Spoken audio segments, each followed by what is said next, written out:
Alright, I'm here with Jimmy Gilbert again. We're going to do our second video. This one's going to involve baseball. Again, Jimmy started the baseball team here also. What year was that, Jimmy? 1983, I believe. 1983, and I think we're having a reunion here of some of those classmates, 30 reunion this year. I think I've heard several of them are coming on down. And what we're going to do is take a drive down Andrew Street. Many of the alumni have made that trip several times. You probably several thousand times. Up and down that road and kind of give everybody a kind of a walk down memory lane. We're going to try and shoot that while we talk. And one thing I'd like for everybody who is watching these videos, over 300 people have watched the soccer video that we did, is to subscribe to the Andrew College Digital Network on YouTube. That'll allow you to get emails and whenever a new video comes up, and we're really pushing that today. Once we get down there, we're going to shoot a little footage, and then we're going to ride out to Hord. Baseball has a game today against A-Back. They're going to be out taking BP.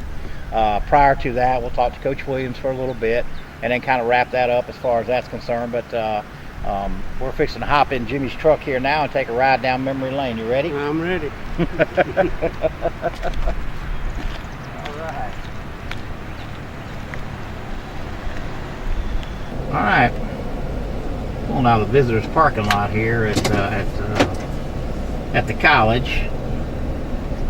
And again, 1983. This was the old Henderson High School facility, correct? Right. And again, which later became Randolph County High School. Again, for many of y'all remember this left-hand turn, right-hand turn if you're coming from the dorms. Off we go down memory lane here. Andrew Street hadn't changed a whole lot in 25 years. I've walked this street, drove a tractor down this street, drove a lawnmower down this street. I think I've done all three myself. Exactly. And I try not to walk it too much. No, definitely didn't want to do a whole lot of that, but it certainly was. It certainly was a way to come down through here. And we're working our way down this way. And the sweet shop, that's been here for quite some time. I think the Silver Lounge is up here on 4th Street. I think it's still here. That was here 20 years ago at least. And again, this was our drive to practice and games. Again, many of our alumni have done plenty of times. And there's the Silver Lounge.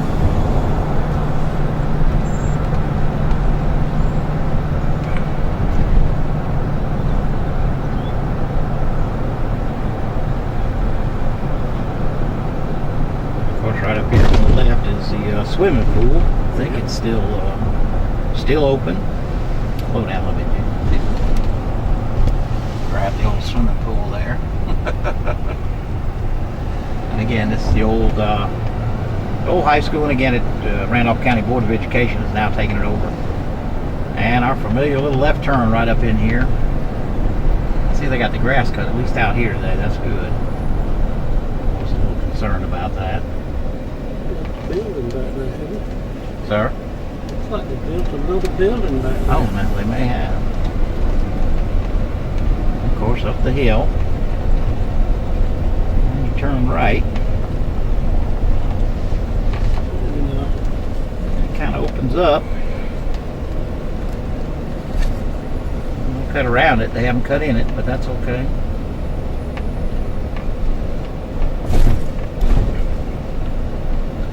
Here in just a second, George is going to pan the whole thing here. Kind of walk around a little bit. And Jimmy and I will head into the dugout. You're still standing. When did we move to Hord?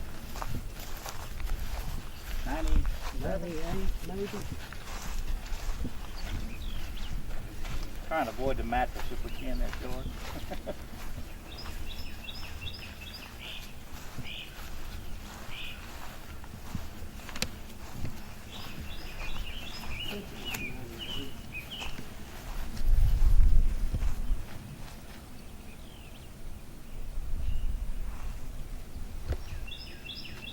make sure you get plenty of shots. Again, this is doesn't look like much now, but I guarantee the people who played out here will remember it as it was. You know, originally before we built this field here, there was a field here, but home plate was in that I was gonna say, I was pretty sure that you said that it was in home in the right field corner. It was in that corner, and the infield had been cut down, and we moved dirt from over here that used to be the old Henderson High basketball court. Oh, okay. They played basketball outside. Outside. Outdoors, Okay. yeah. And we moved that dirt and filled that in, and then put some of it in here too. Yeah, this was a facility that, like I said, you said you started in '83, so we played about 15 years out here. Something like that. And of course, like I said, this is where we started out at, and a lot of people have played out here. I don't know if you remember, but you and I put a sprinkler system in out here one time. I remember that. One of the players' daddy was a fella from Colquitt, I think, and he came up here. Me and you got out here and put it in. It wasn't timer, so you had to come out here every half hour and turn it on. Right. So it wasn't quite exactly the greatest thing. And then I remember putting a water hose in behind the mound, and we had to get permission from that fellow that lived right over there. And I gave him a baseball hat, and he wore that thing forever and ever and ever. And and again, of course, the little neighborhood kids would come out. You know, you'd be out here. I know you too. In the summertime, they'd show up and come out, and now I see them around town, and they all grown. And hey, Coach Brown, and you know, I'm like Mike or you know Dominique or whatever. I'm like, holy cow, man! It goes right on by. Of course, the outfield trees out there. I remember Robert Sapp used to always fuss about them trees hanging over the top of the fence. On top of the fence. He goes, "What if it is a tree?" I said, "Well, it's a home run, Robert. You ask that every year you come down here." But he had to dadgum do that every single solitary time. There used to be a building that sat back there in behind over there, and you gave us one of your old golf carts one time, and we used to ride all over the place with it and everything else like that, and we needed a place for it to keep, and so there used to be a building back there in the mental retarded center in town, shredded paper. Right. And they stored it in there when they couldn't sell it, and they allowed us to put one in there. And of course, every time we took it out, of course, paper would fly everywhere. There was a guy by the name of Bucky Kennedy, big Alabama fan. He went over there to get it one day, and he said it was a spontaneous combustion. And all of a sudden, you see smoke billowing out of the darn thing, fire trucks coming down, everything else like that, and it is no longer there. Luckily, nobody was hurt in the darn thing. But I remember when I came here, you had an old Kubota tractor, and it's an orange tractor, and that thing did everything, didn't it? Yeah. Cut the inside, cut the outside. Drug the field, a little bit of everything, and of course the scoreboard was out there in left field, and like I said, you had some good teams. Y'all had a couple of tournament teams that played here. We did. A couple of times you qualified, I know, for the region tournament for sure. 86 and maybe 88, something like that. Right, I think 89. So. And you obviously had some good players come through here. We had some Maine kids that came through back in the day, and then you had a lot of Florida kids. A lot of Florida kids. And I think that was part of your soccer. Could have been. You know, you had some. That's where you got a lot of those kids through here. Obviously, you've been out here a lot. You know what I mean, through the years and everything else like that. I mean, some memories from out here that stick out. I mean, obviously, probably going to the region tournament. I don't know if you clinched it here or there, or you know, just as simple as you and I getting out there and hanging the net. I don't know. I mean, obviously, you've been out here a lot more than I have, but anything that sticks out is I guess one of the funniest stories is about a friend of mine that coached at Bruton Park, Gene Hughes. Oh, gosh. You know Gene Hughes. Yes, I do. I think he's retired now, but anyway, he was a feisty little guy. Yes, he was. And, we were playing them over here, and we needed to win one out of the two games to keep us in contention to get into the playoffs. Correct.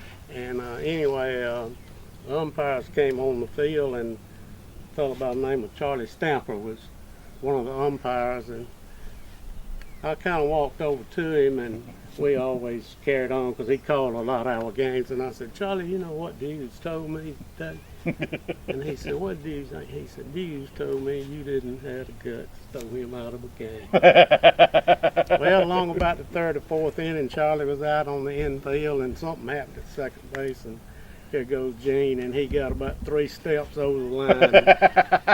Charlie can't. He had to sit the rest of the game. We ended up winning that game because their best player, their center fielder, who was an All-American, Right. got pulled by the assistant coach for jogging out on the field, so they lost their best hitter. So that was one of the funniest things. Yeah, that happened and I think out you there. told him Yeah. about it afterwards too. Yeah, didn't you? yeah, I told him afterwards. Yeah, I got a picture. I left it up in my car, and when we head out to Hord, I'll bring it out. It's back when you were coaching back in the day. You're sitting on my a bucket goodness. out here, and I meant to bring it out here, but we'll make sure when I get out to Hord when we go out there.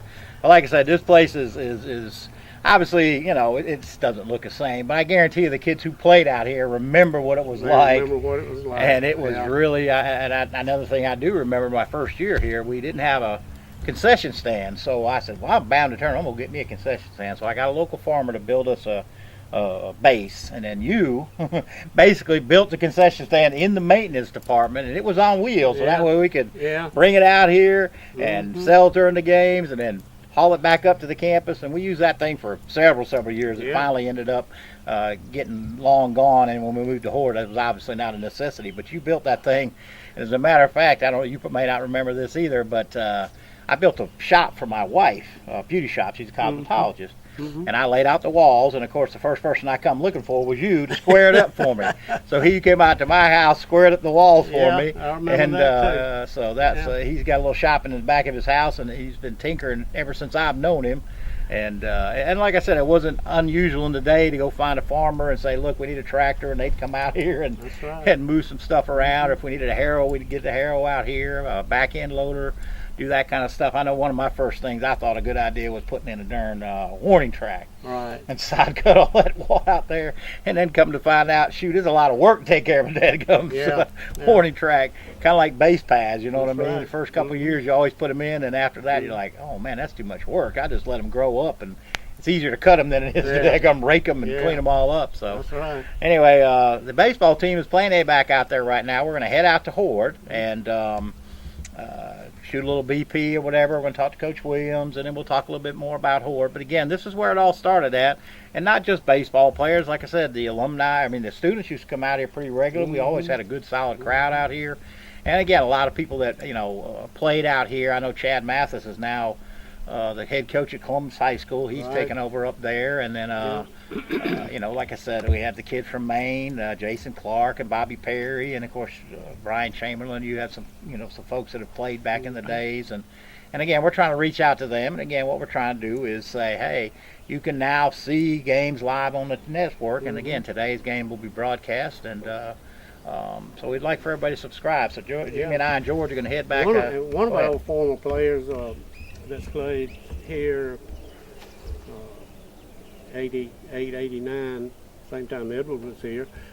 Ted Dwyer has a son that's in the big leagues. Really? Yeah. Huh. I'm not sure what the classification is, but I'll from be darned. what I understand, he's doing pretty well. Is he from Florida, Georgia? He's from Florida. Oh, okay. He down around Eustis, somewhere down in there. Yeah. I guess another name that brings, and he played out here too, is Donnie Thomas. You remember the left-handed pitcher Exactly. from, Yeah. ended up going on to be the D2 pitcher of the year at Kennesaw State. Right. The year after he left Yeah. here, he was drafted here 35th round, 34th round, and he got drafted by the Astros in the 8th round.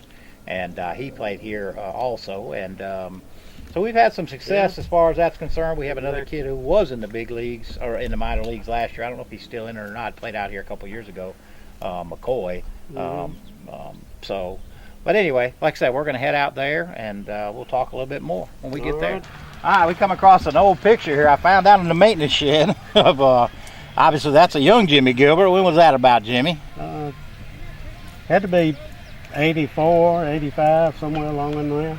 Something like that. When you brought those striped uniforms? In fact, they were I think the Ole Miss Rebels were wearing them. Ole Miss Rebels? Something about. Was that number 1? Were you number 1? No, I don't remember where I was. No. I see a 1 in the front. Like, maybe you were 11. I'm not sure. Yeah, I don't remember. And of course, you had the old fitted hats back in the day. Back then, nobody. Yeah, well, again, I found it down there in the maintenance shop, and I thought we're gonna have to drag that out and bring it out here, and we're gonna take a walk up the Hord complex. Again, this opened in '97, '98. I think we've determined that. Yeah. Who was the head coach then? Was Walter Banks? Walter Banks. Yeah. And he was the one, I guess, in the soccer video we talked about. Yeah. Wanting to play the first game out here. Right. And so we pushed and pushed and pushed and made it all happen. Again, built from basically an old pasture / I think trailer park, what you told us before out there. And was put in, and of course we started playing out here. I know Chip Reese was a coach at one time out here too. Chip came in, I don't know, what, 2000 maybe. Right. Something like that. Did Scott take over for him, or was there somebody in between?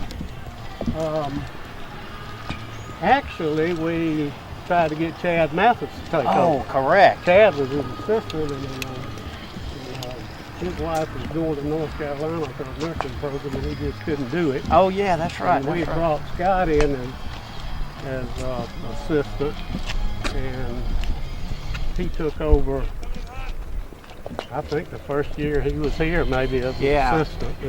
Because you retired in '06. Yeah. And we're talking about Scott Hemmings, obviously, the baseball coach at at Darton College. And again, our current edition of the Tigers are out here getting ready for a game. Yeah, I remember when I was in JUCO way back. Yeah. We played A-back and South Georgia for that matter. And you see Coach Brock Moss on the mound, and here are our groups. We got us a nice little batting cage here going on, and facilities has really come a long way since. Yes, they have. You know, so obviously we played out here for about how many years now? 98, so about 16, 17 years, something like that now. And obviously the level of talent and competition has gone up as we've gone up.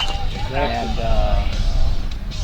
but we have a lot of quality players, good GPAs, and this, that, and the other. It's a good place to come start right away, and I think that's the big key that we try to talk about when we talk about Andrew College. It's an opportunity to play right away. Yeah.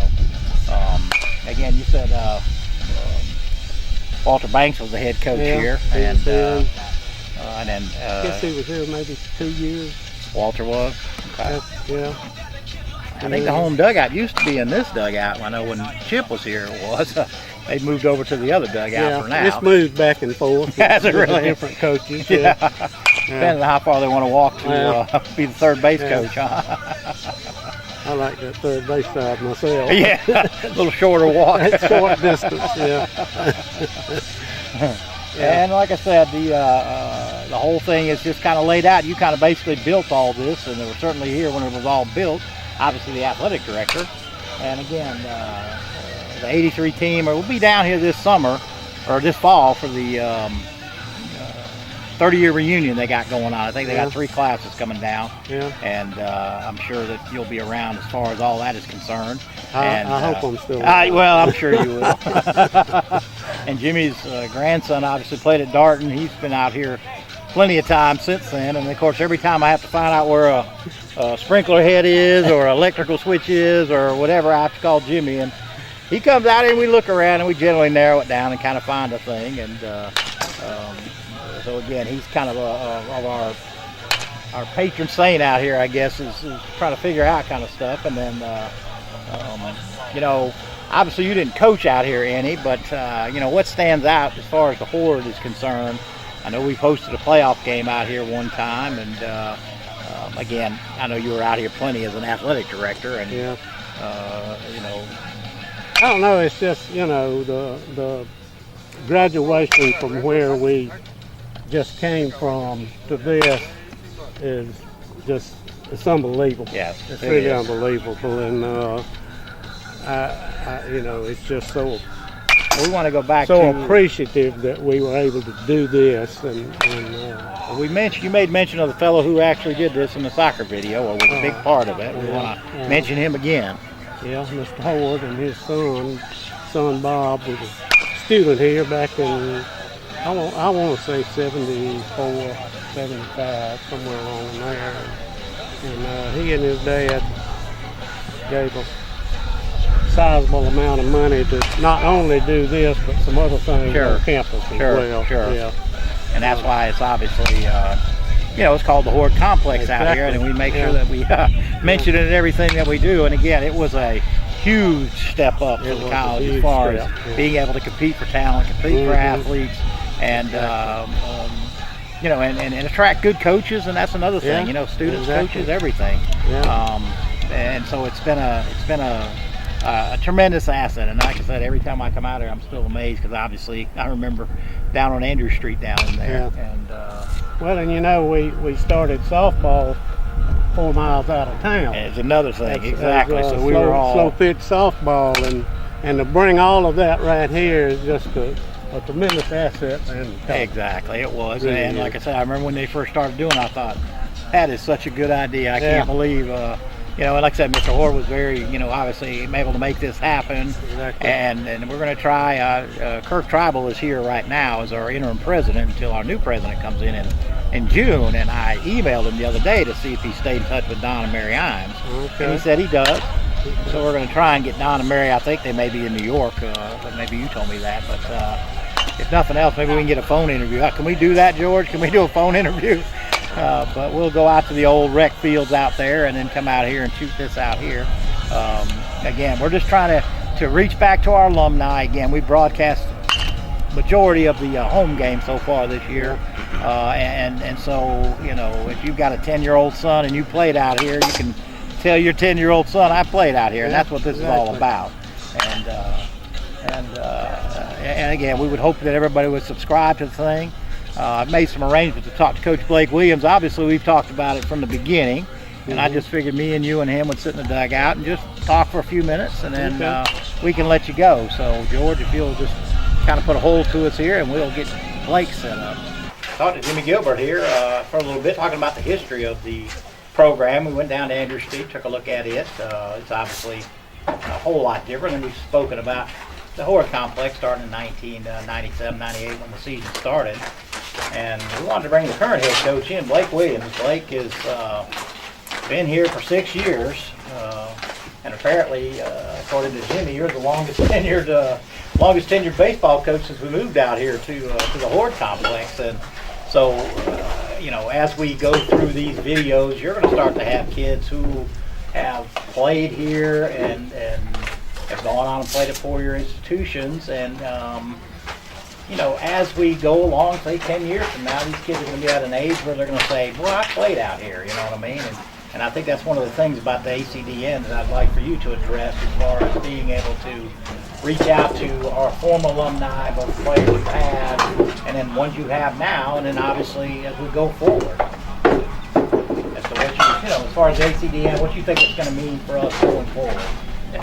Definitely. I think it's meant a lot to us already, not only just the recruiting efforts we've done with kids that are maybe in Florida or Alabama, a little out of state, or up in North Georgia. It's helped out a lot already with that aspect of things, of be able to market that our games will be broadcasted online, and they can sit at work and watch the games and do different things like that. And even had some phone calls from former players who had found us online and said, hey, it's nice to catch up, and the field looks good, and different things like that they haven't seen in a few years, that they're able to see where they used to play at. So it's done a lot in a broad spectrum of things for us. We've had recruits that we've signed watch us online and shoot text after the game saying, good job, coach, good win, and different things like that. So it's helped out a lot with a broad spectrum of things, even in the four-year recruiting route, the four-year schools. And, it's helped out in that route with, instead of them having to come down here and trek down here and watch us play, they can get online and watch us. And exactly.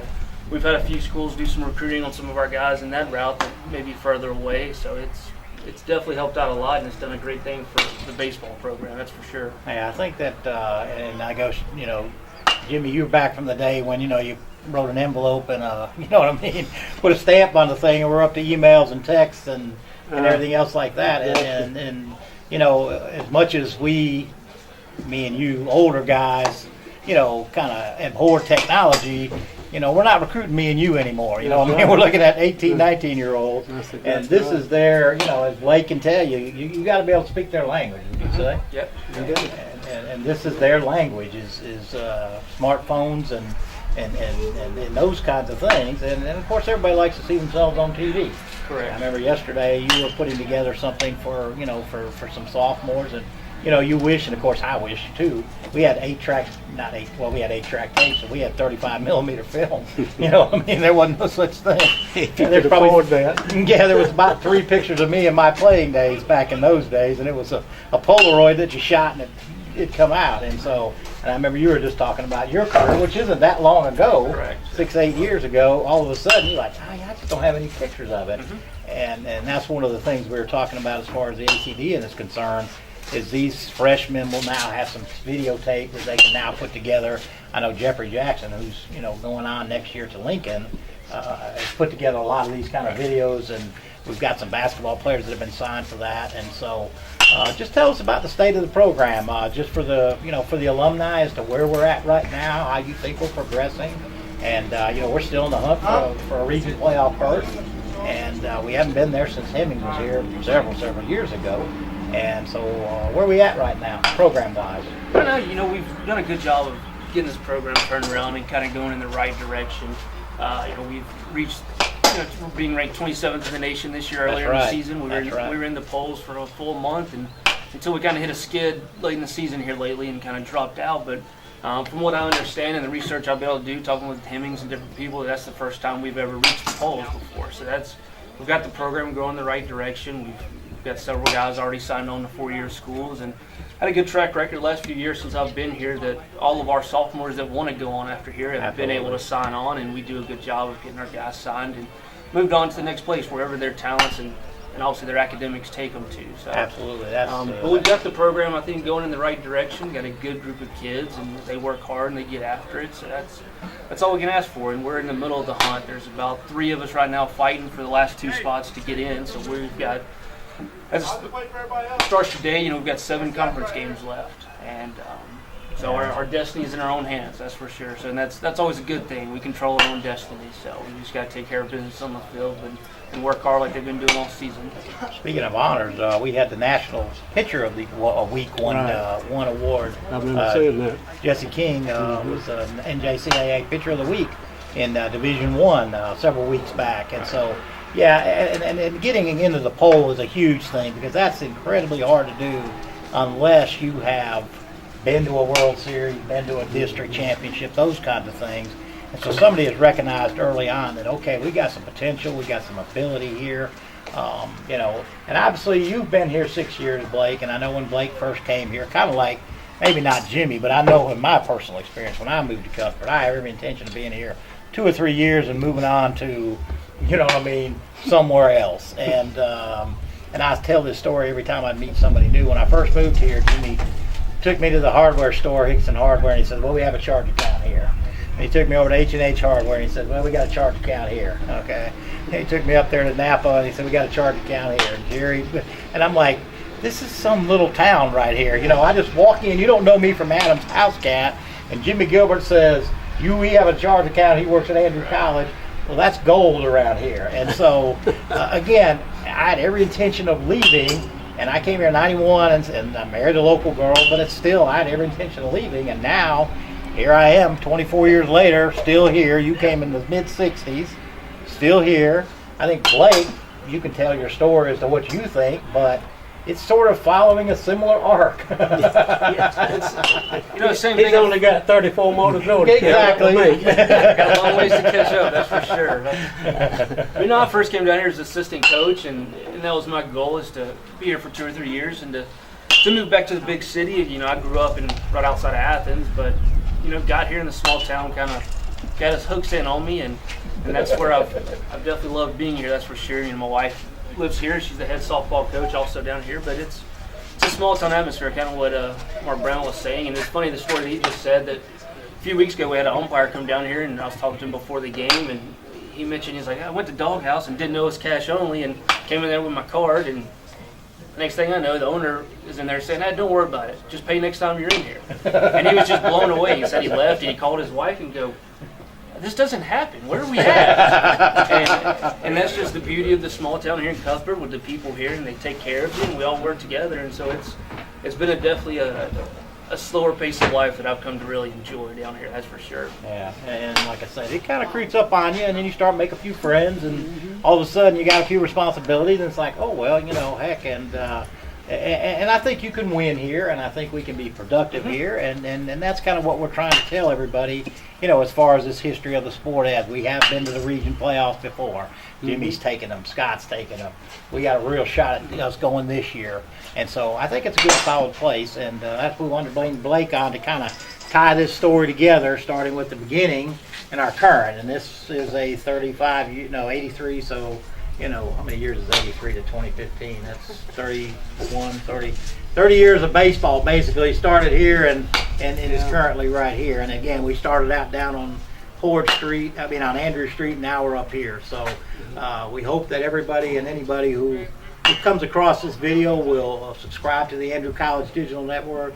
We're trying to build our base and start to build it up. And again, down the road, we want to try and add some things to this place out here, an LED scoreboard, a clubhouse, a field house, and we want y'all to be a part of that. And so, again, Jimmy, I appreciate all that you've done.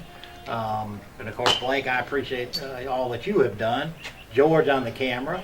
Jeffrey Jackson will be a part of this, too. We shot a commercial this morning as Blake was part of it, and that'll be during the broadcast today. So, again, I want to thank you, Blake. I appreciate it very much. I want to get one thing over. Okay, I'm sorry. Before we stop, I don't get around in the conference like I used to, but in the last year or two, I've been to Darton baseball games, I've been to Middle Georgia baseball games, I've been to Perimeter baseball games, and I've been here. And this complex, this facility, I hope you'll agree with me, will compare with any of them. Correct. Yep. It's as nice a facility as there is in junior college baseball. Correct. They may have a couple of things that we don't, but we got YouTube and they don't. So That's right. but the point is that it doesn't get much better than this right here, facility-wise. And the coaches out here have all done a tremendous job along with yourself in keeping this facility at this level for 15 years. Yeah, we were just talking about that because, like I said, when we were out here 3 days ago, we couldn't cut for a week. Right. And we've cut it 3 times since then. And Blake and Brock were out here this morning cutting grass again. And again, it's got a nice circle design out there, and it looks really, really good. And there's been a lot of sweat equity in this field. We don't have $1 million budgets come out here. As a matter of fact, we were out here yesterday talking to a guy about laser grading the field, and so that's one of our goals this year is to get that done, to re-flatten it out and kind of go from there. But yes, it is as far as facilities concerned, like I said, it's a good solid place, and I appreciate you throwing that out there without question. And we'll wrap it up. All right. Thank you, sir. Have a good one. And good luck. Yes, sir. Thank you. Appreciate it.